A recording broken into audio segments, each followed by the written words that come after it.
Yeah, I mean, you get the boomers and you get the kids, and increasingly, I mean, there's just a bigger push to get the kids in the water just because we don't want to lose the tradition and we don't want to see kids just on their phones all the time.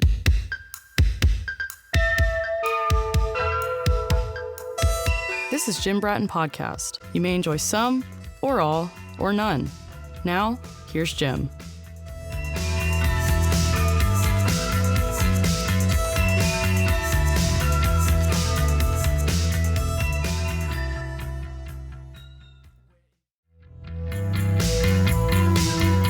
This has been Jim Bratton Podcast. We hope you have enjoyed, been inspired, informed, angered, or otherwise.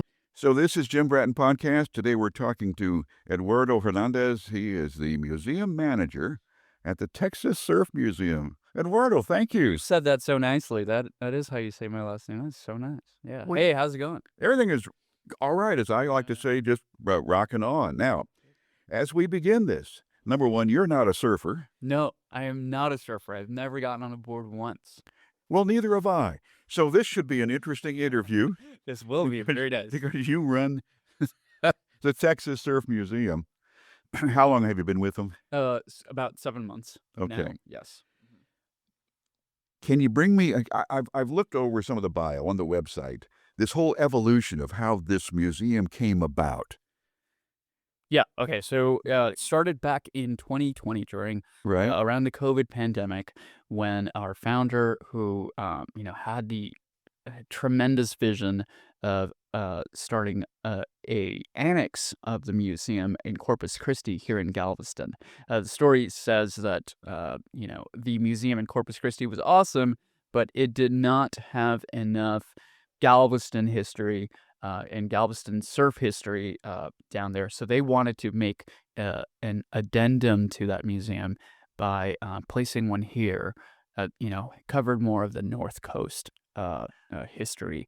And so they started, raising money to make that happen and making headway so that could happen. And then in 2022, the Surf Museum in Corpus Christi closed its doors, which, just made plans. They just had to change altogether, because now we needed a surf museum in Texas. So as opposed to being a satellite, this was now the primary location. Exactly.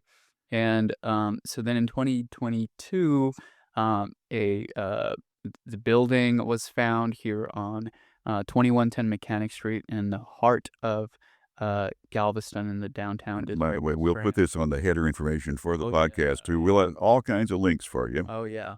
And so they found the building, and then it was just a matter of building it out and retrofitting it, fitting it, and adding the necessary elements so that we could make what is an awesome museum.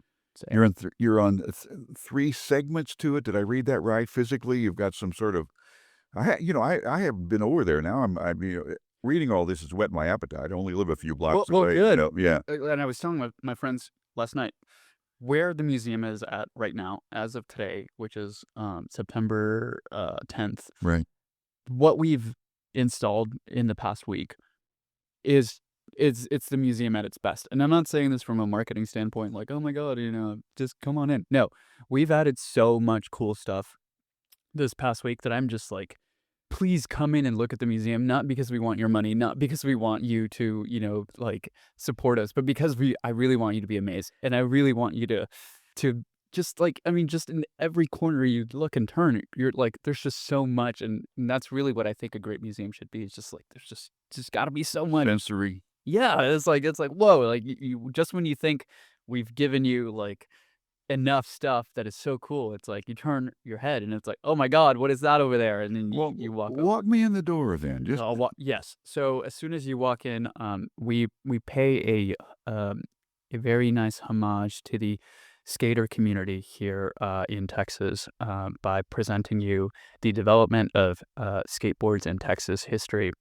So we start off with the Nash skateboards and the Hobies and the Aerosmith skateboards from the 60s and 70s. Some of them had clay wheels. Yeah, I was going to say, yeah. And so a lot of people, when they come in, they're like, oh man, I had that growing up. And man, I really hurt my toes over and over again with the reels. You wore them down to nubs, wore the wheels down to nubs. Exactly. And so what makes my job so awesome is getting to hear people's nostalgia being tapped in to, and just seeing in their eyes like, oh man, I really wanted that when I was 10 years old and I never got it, but now it's here and I get to see it again and I get to relive all my childhood just because of these items. That's what makes just for me just a joy to do what I do. But once we get past the homage to the skateboarding community, we take you through the development of surfboards.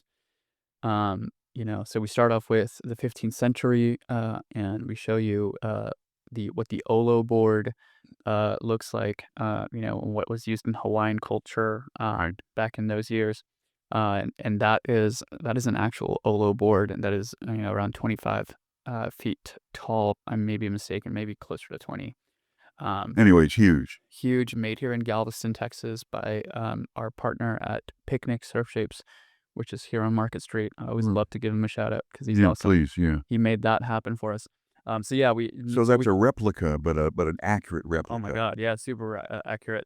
We take you from there all the way down to the 1980s and the 70s with the shortboard revolution. So we have about 6-7 boards that kind of show you how boards have changed over time, and we describe the physics behind why boards were made the way that they're made, and why surfers wanted changes to be made to specific surfboard designs so that they can get the most out of their wave. So that's our first level, a really holistic view of surfboard history and development. And then when you make it to our second level is dedicated to our rotating exhibits. So right now on display, we have the Galveston Shapers exhibit. So that's over 35 boards right now, all made here in Galveston by people who are shaping here in Galveston. Over a period of time as well? Yeah, over a period of time. Yeah, so the story starts in 1959 when Henry Fry heads over to California with his friends, watches a movie, sees people surfing, and he's like, I want to learn how to make those surfboards. And somebody teaches him out in California how to do so. He comes back to Texas and he starts shaping here in the greater Houston area. Right. He also came down to Galveston, shaped over here. And so we have boards that Henry Fry starts, and then we go all the way down to the 1980s with the Steep A and the Ultra Hot brand, which I want you to come in and check that out because those are my favorite boards. And then all the way down to 2025, Picnic Surf Shapes again. He's making some groundbreaking new models that are just so sleek and beautiful. You mentioned about the physics of it. Now, let me just go into that a little bit. So, since our surf here appears to be different than any other right. places, Go ahead and say people. So what do you have to when somebody say went to California and saw monster waves? Right. So how did they modify it to suit the hydraulics of our coastal area? Yeah, so the waves here in Texas are comparable to the California waves when hurricanes come around, right? So you can get those overhead peaks, 10-foot waves, when the season is bringing that. So there's not really a need to modify. You can take a board in California, you can take a board from Hawaii and bring it to Texas. You just, need to have the right conditions. Well, you can't always wait for a hurricane or a storm. So a lot of what is used here in Texas are those long boards to get on those 1 foot, 2 foot, 3 foot waves. And I mean, I think that's what makes the Texas surf culture so special. First of all, we need to acknowledge that it's almost an oxymoron, right? Like Texas and surf, what? But the character of the people who surf here is just so warm, and they're so inviting because of the lack of waves. You make the best of what you have and what you get, and that translates to how you lead life, right? You're very generous in spirit and very appreciative. Does it take a higher level of skill to work on the lesser waves? Yeah, it I mean, does. I've watched as just an observer. I thought, man, you got to be pretty good. You do, and that's why we say if you can learn how to surf here in Texas, you can learn how to surf anywhere. Because here, the waves are choppy. The periods in between them, they're very short, or there's a lot of wind. Um, and the winds will go to 25 miles per hour, and people here in Texas will make the most out of them. Right. While in Hawaii, people will be like, "Oh, it's too windy, 10 miles per hour wind. We're gonna go back inland." And it's like, Well, here you want the wind. here you want it. So, Are the yeah, period of our waves, is it similar?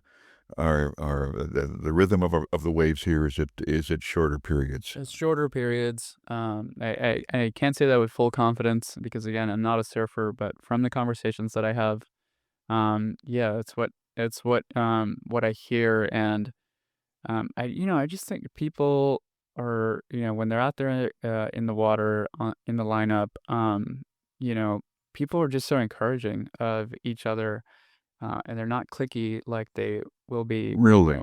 yeah, in other places because, again, it's just let's make the most of what we have, and let's just celebrate the fact that we're out here in the water and Well, if you drive to community. Seawall Yeah. on a weekend, Yes. you see all kinds unloading their boards. Yes. And I'm guessing demographic-wise, particularly let's talk about the chronology of your demographics, all right? Because Yes.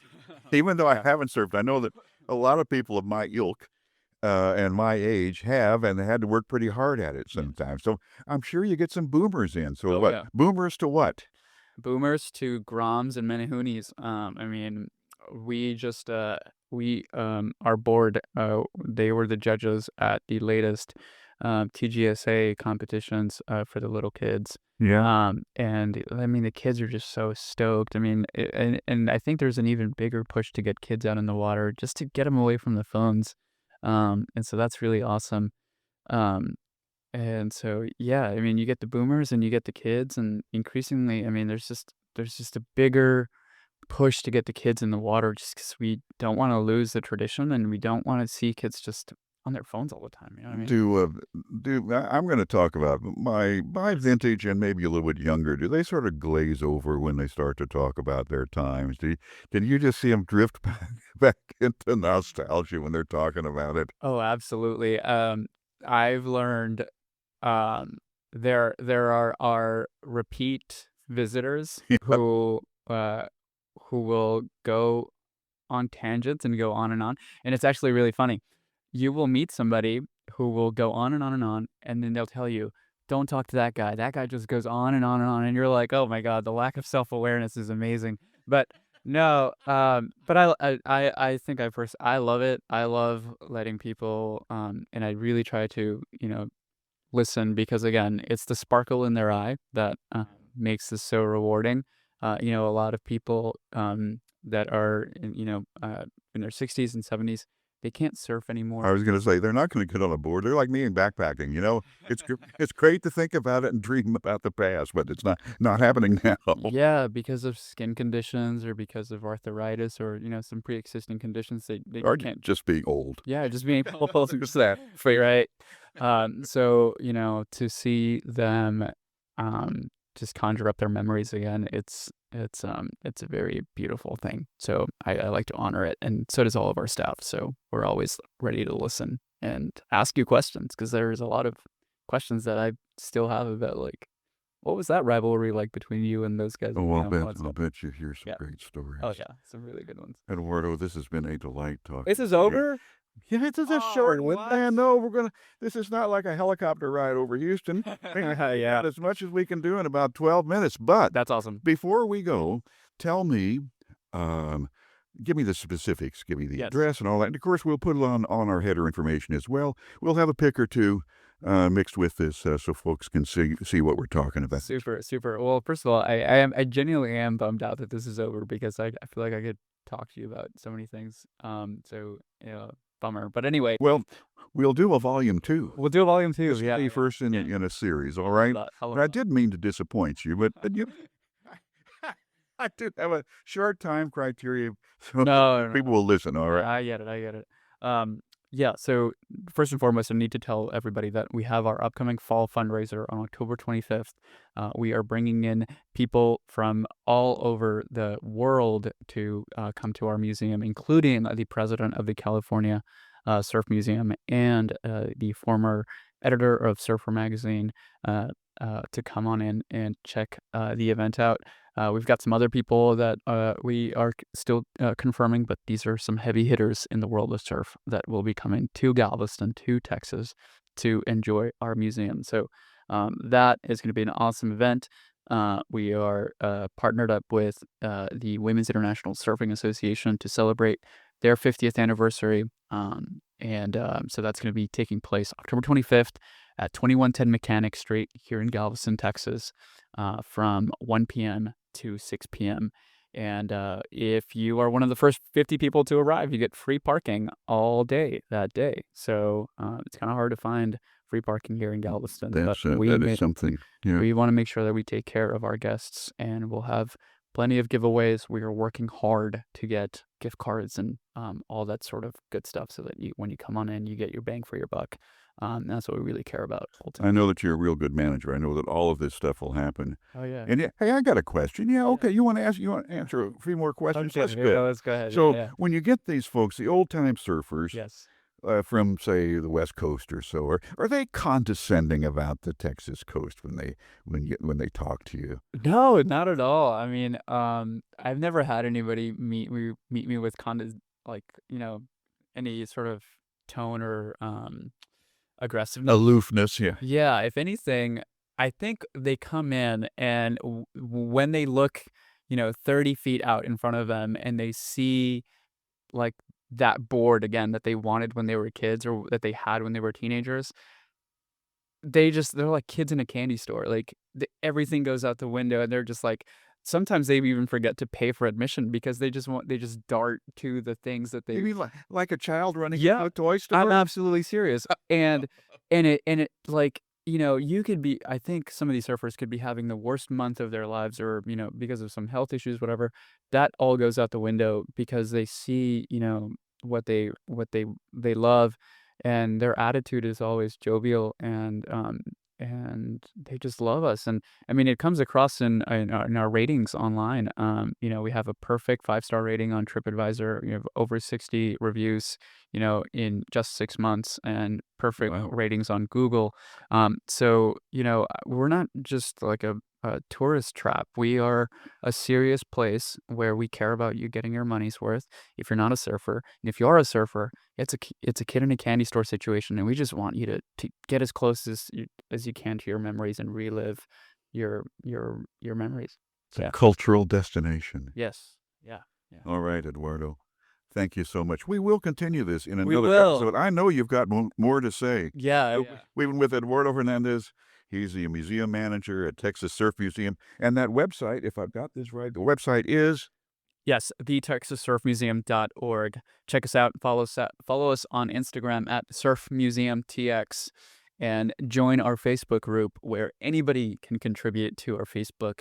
It's not just, messages from us. It's if you have any stories, you have any pictures, add them in there so that people can, rejoice with you. So, yeah. From Conference Room 206 at Mormo, this has been the Jim Bratton Podcast with Eduardo Hernandez. Thanks again. This is Jim Bratton. Thanks for listening. This has been Jim Bratton Podcast. We hope you have enjoyed, been inspired, informed, angered, or otherwise emotionally stimulated. This is your booth announcer, Sierra Sakel.